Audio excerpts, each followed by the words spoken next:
Well, I mean, Chris, that's been a failed play for 20 years. So You are right that that has been the Democratic strategy for 30 years, maybe. And it has failed to deliver for the people we care about most, the undocumented Americans that are in this country. That's U.S. Senator Chris Murphy saying the quiet part out loud, that they care more about illegal immigrants than they do American citizens. Welcome to Nerk News. Today we're going to take a few minutes to break down a clip that's been making the rounds on social media of a sitting U.S. Senator saying that Democrats care more about illegals than they do U.S. citizens. But remember, calling it an invasion is rooted in a problematic conspiracy theory, even though most Americans agree with you now. So who is Chris Murphy? Well, he's a sitting Democratic senator from Connecticut. He serves as the chairman for the Appropriations Subcommittee that oversees the funding for the Department of Homeland Security, and he wants to give illegals free lawyers. Here he is bragging about border legislation that would provide a right to counsel for all illegal immigrants. Quote, a brand new right to legal representation for all immigrants. Remember when Trump denied lawyers to victims of the Muslim ban? Never again. Neat. Because what's more important than providing lawyers with a windfall by paying them with working class tax dollars in a country $34 trillion in debt? What could go wrong? Now let's remember, the individuals that are coming through the southern border are paying thousands of dollars to the drug cartels to be smuggled here. My mayor is further incentivizing this by offering housing, food, health care, education, legal services, laundry services, you name it. The taxpayers are paying to house those individuals who attack those police officers. We're seeing New York City struggle to pay for this crisis that Joe Biden, again, once created with his executive orders, 60 policy changes he made from the Trump administration that made our border wide open.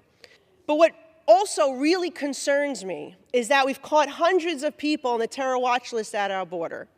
The fact that me, as a New Yorker from a post 9/11 world, that we have to question that there are 1.8 million people that have totally evaded law enforcement. In fact, Customs and Border Patrol union leader today told us it's probably more like 4 million.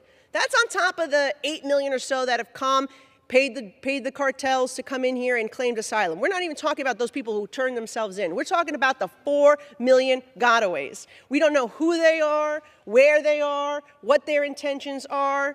And that should concern every single person in this body, particularly the President of the United States. Ah, yes, yes. Who wouldn't love these people more than legal citizens? They sound great. Chris has the right idea. I mean, he just cares so much about immigration, guys. But he understands that there's a crisis at the border. It's why he's upset about the border bill being DOA. I mean, it definitely didn't have anything to do with it being a front for naturalizing illegals or anything. I think we are at the point where if we didn't bring some sense of order to the border, if we didn't make a big down payment on reform to the asylum system, we were going to have a really hard time holding on to a consensus in this country that we should keep legal immigration pathways alive. And so I am of the belief that this was a moment where you had to show some big bipartisan momentum and progress on the border, or you would never, ever have the ability to try to rescue the undocumented Americans that desperately need help. Notice what he says here. It was about the ability to try to rescue undocumented Americans and keep immigration pathways alive. That's what this has always been about. It's not about the crisis at the border or the crime or the strain on public resources or any of that. The crisis for Democrats is that not enough illegals are being naturalized. But let me know what you think. Is this guy crazy? Should illegals have free lawyers? How cool was that one senator talking about crime? Let me know in the comments. Until then, this has been Nerk News. Boy!